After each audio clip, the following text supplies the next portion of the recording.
Sahabat Pijar TV, terima kasih sudah klik video YouTube ini. Kiranya kebenaran firman yang saudara dapatkan menerangi kehidupan saudara.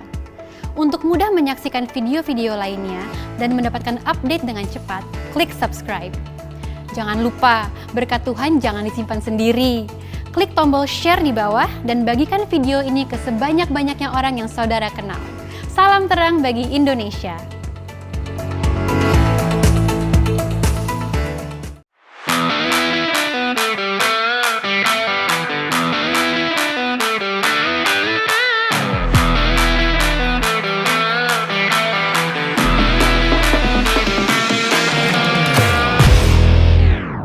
Yo, selamat bergabung di Jesus is the Answer bareng gue Christopher Tapiheru.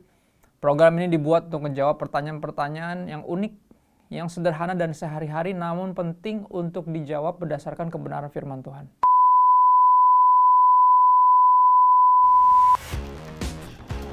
Mana Jul? Udah nih bang. Lama banget, ayo dong. Udah mau syuting nih, kasihan Kak Kristo, belum makan. Totalnya 12 juta. 12 juta lebih mahal daripada produksi kita loh. Oh, keren ya? Wih, keren juga ya kosnya. Ya, gimana ya Kak, habis gajian Kak. Habis gajian, terus aku lihat-lihat store gitu Kak, di Tokped. Ada namanya Messenger. Kalau Instagramnya ada Messenger Store. Oh gitu. Produknya Bagus. Bagus Kak. Nih, ada di sini nih Kak. Kalau Bapak mau lihat nih, gua kasih lihat nih. Iya. Betul juga. Nih, ini lihat. Messenger nih Kak. Bisa dapetin Instagramnya Messenger Store. Kalau Tokopedia sama Shopee itu Messenger. sama e-commerce lainnya itu namanya Messenger aja. Kalian. Bagus nih. Keren nih Kak nih. Ya, tuh.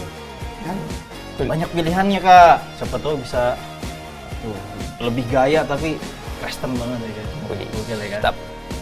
Oke, buat yang mau beli nanti Kakak sebarin aja. Oke? Siap. Yuk, syuting. Rek.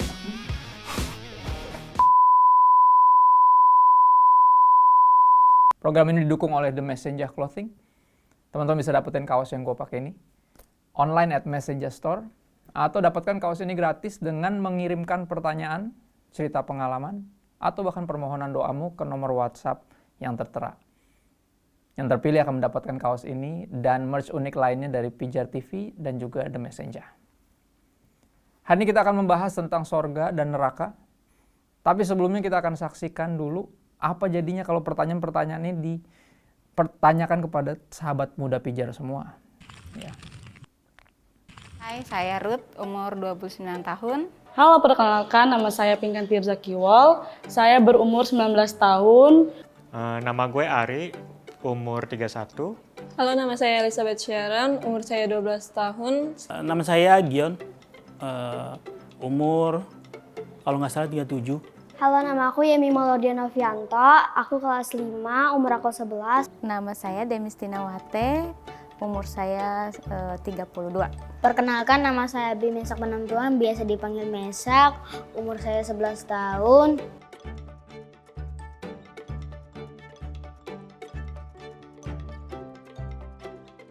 Surga itu tempat yang indah dan untuk orang-orang yang percaya ke Tuhan Yesus. Yang lain dulu dah. Tempat yang penuh dengan kedamaian. Bentar Kak, berat itu pertanyaannya. Surga itu tempat Bapa kita yang ada di surga. Tempatnya indah Aku ngeblank. dan banyak sekali malaikat di sana. Indah pasti. Saya ingat. Surga itu tempat di mana orang-orang yang baik berkumpul. Pertanyaan pertama apa ada Kak? Nggak ada dosa, di mana kita bisa bersama-sama dengan Tuhan.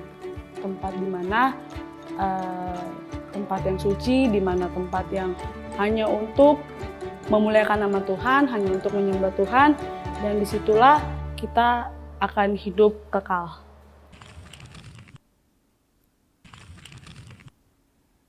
Oke, surga itu seperti apa? Tadi menurut sahabat muda Pijar semuanya.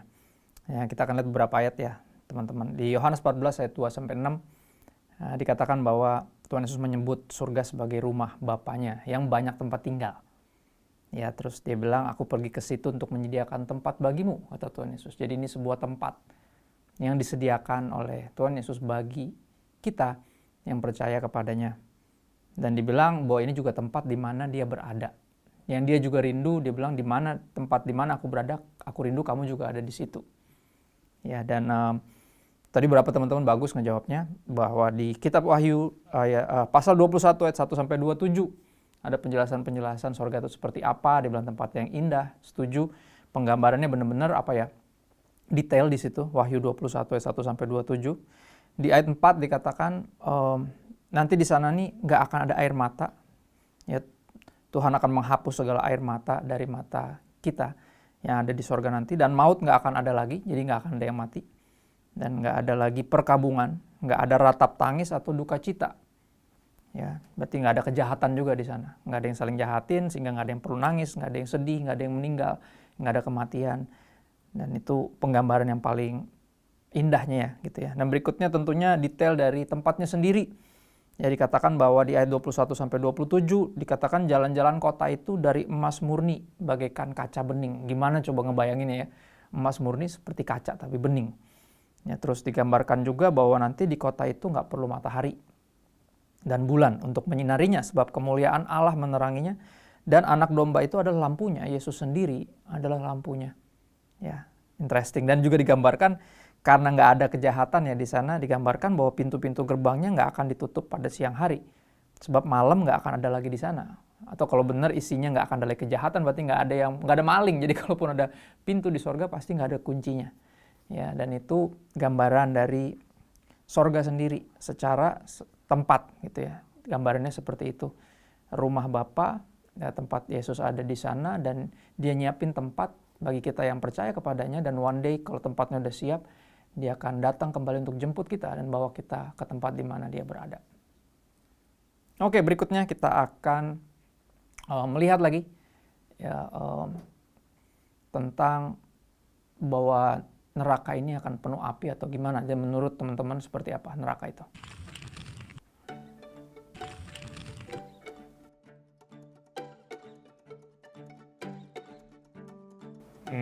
Menurut dongeng sih iya ya, karena untuk nakutin anak kecil mungkin.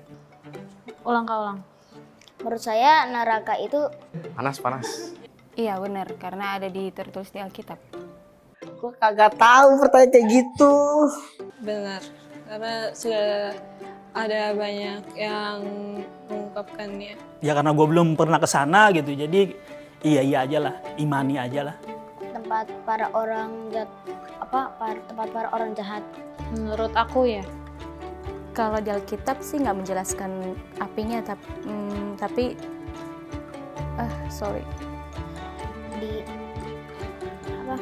Disiksa dan tempat para iblis.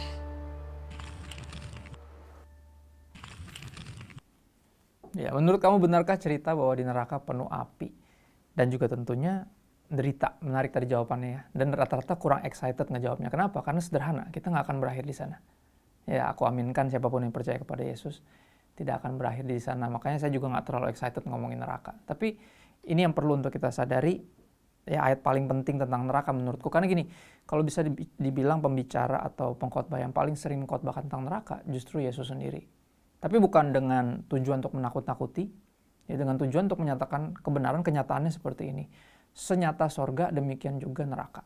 Penting nih, harus dicatat. Karena beberapa orang berpikir, gue susah percaya sama Tuhan yang nyiptain neraka untuk nyiksa manusia, Pak Pendeta. Ya ada orang yang kayak gitu, punya keberatan kayak gitu, bahkan itu menghalangi dia dari mengasihi Tuhan. Sayang banget. Ya, nampaknya kalau dia Kristen, dia kurang baca Alkitab. Ya di Matius 25 ayat 41 dikatakan seperti ini.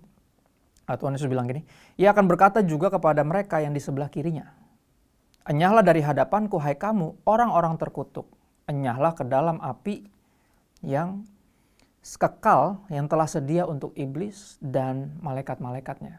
Yang menarik dikatakan di sini bahwa neraka itu tempat di mana api kekal itu menyala dan disediakan, ternyata tempat ini diciptakan untuk iblis dan malaikat-malaikatnya. Kata malaikat-malaikat di situ ya kata yang sama dipakai seperti judul film itu, Minions. Minions artinya pengikut. Ya ini tempat ternyata bukan buat manusia tapi buat iblis dan para pengikutnya. Pertanyaannya adalah kenapa ya ada orang-orang yang masih mau ikutin iblis. Ya aku pernah bikin quotes kayak gini, neraka itu buat iblis. Ya, jangan mau diajak setan ke situ. Ya kalau kita, dan gini, yang diciptain buat kita sebenarnya adalah sorga. Makanya sekali lagi, gak perlu kita excited ngomongin tentang neraka, karena emang kita gak akan berakhir di sana. Apakah penuh derita? Nah, gambaran yang paling umum adalah, dan salah kaprah menurutku ya, adalah di situ digambarkan bahwa iblis menyiksa manusia. Itu gambaran yang paling umum kita lihat. Ya di lukisan, diapain, mungkin ada yang pernah ke sana, yang aku pernah ke situ gitu ya, gambarinnya bahwa kita tuh disiksa sama iblis. Padahal sebenarnya yang disiksa di situ iblis itu sendiri. Itu tempat justru untuk iblis dan para pengikutnya, para pemberontak bisa dibilang seperti itu. Karena gini, coba kita bayangin, sorga bukan sorga kalau masih ada penjahatnya.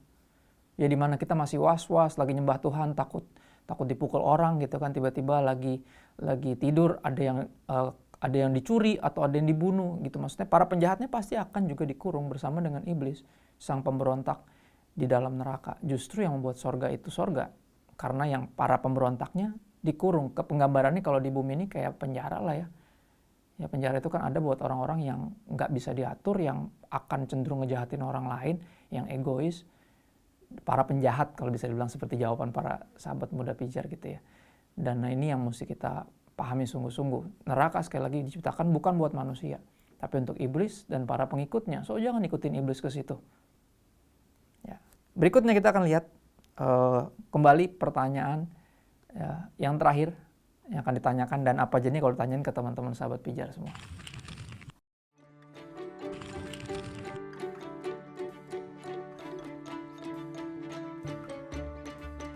Menurut aku, ya kita yakin kita masuk surga ketika kita beriman kepada Tuhan Yesus sebagai Tuhan dan Juru Selamat kita. Dengan cara berdoa, baca Alkitab, dan percaya kepada Tuhan. Gue juga nggak yakin gitu loh, karena ya kalau Iman kita yang kuat, kita bisa masuk ke surga. Kalau aku percaya ke Tuhan. Kan Allah yang turun ke dunia untuk jadi manusia dan menyelamatkan umat manusia. Ya kan ngetes, siapa tahu saya nggak tahu jawabannya. Percaya ke Injilnya, aku yakin aku bisa masuk surga. kita berbuat baik, kita melakukan perbuatan yang dijauhi sama ya agama, sama apa segala macam gitu. Kita yakin karena kita percaya kepada Tuhan Yesus, karena Dia adalah satu-satunya keselamatan yang apa ya? Kalau percaya Kristus itu udah pasti. Gimana cara kita yakin kalau kita pasti masuk surga gitu ya? Yohanes 3:16 tentunya ayat yang paling sederhana dan paling penting bisa dibilang gitu. Karena begitu besar kasih Allah akan dunia ini sehingga Ia telah mengaruniakan anaknya yang tunggal supaya setiap orang yang percaya kepadanya, percaya kepada anaknya yang tunggal yaitu Yesus Kristus, tidak binasa melainkan beroleh hidup yang kekal. Ya, jadi cara kita yakin bahwa kita akan masuk surga adalah dengan percaya, ya menaruh iman kita, percaya kita sepenuhnya kepada Yesus Kristus sebagai Tuhan dan Juru Selamat kita. Nah berikutnya tentu percaya saja tidak cukup. Maksudnya gimana percaya aja nggak cukup? Karena percaya harus dibuktikan. Ya iman kita harus dibuktikan lewat perbuatan kita. Dari mana kita yakin bahwa kita akan pasti masuk sana? Kita akan lihat lewat perbuatan kita. Rasul Paulus mengingatkan kita di firman Tuhan untuk menguji diri kita. Ya kita nggak perlu menghakimi orang lain, menilai orang lain. Kita yang paling utama tuh harus menguji diri kita. Apakah kita sudah sungguh-sungguh percaya kepada Yesus? Di Matius 7 ayat 21, Tuhan Yesus mengatakan seperti ini, bukan setiap orang yang berseru kepadaku Tuhan, Tuhan akan masuk ke dalam kerajaan sorga, melainkan dia yang melakukan kehendak Bapakku yang di sorga. Jadi manggil Yesus Tuhan, percaya Yesus Tuhan di mulut doang, nampaknya harus dibuktikan lewat ketaatan kepada kehendak Bapa, ya ketaatan kepada firman Tuhan. Dan ini sebagai bukti bahwa kita sungguh-sungguh percaya. Kalau cuma manggil-manggil Yesus Tuhan di mulut aja, ya itu kayak cuma ngomong kayak gue sayang sama lo, tapi nggak ada jelas buktinya gitu. Setia juga enggak, dengerin kerinduan kita juga ini nggak peduli.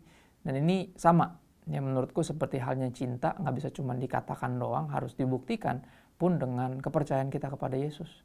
Yang harus dibuktikan lewat ketaatan. Ya. Di Yohanes 3:36, ayat yang kurang populer, lebih populer ayat 16. Ya, dikatakan sebenarnya jelas kok. Tuhan Yesus juga bilang seperti dikatakan begini, barang siapa percaya kepada anak, ia beroleh hidup yang kekal. Seperti Yohanes 3:16 tadi dikatakan seperti itu ya. Percaya beroleh hidup yang kekal. Tapi barang siapa tidak taat kepada anak, ia tidak akan melihat hidup, melainkan murka Allah tetap ada di atasnya.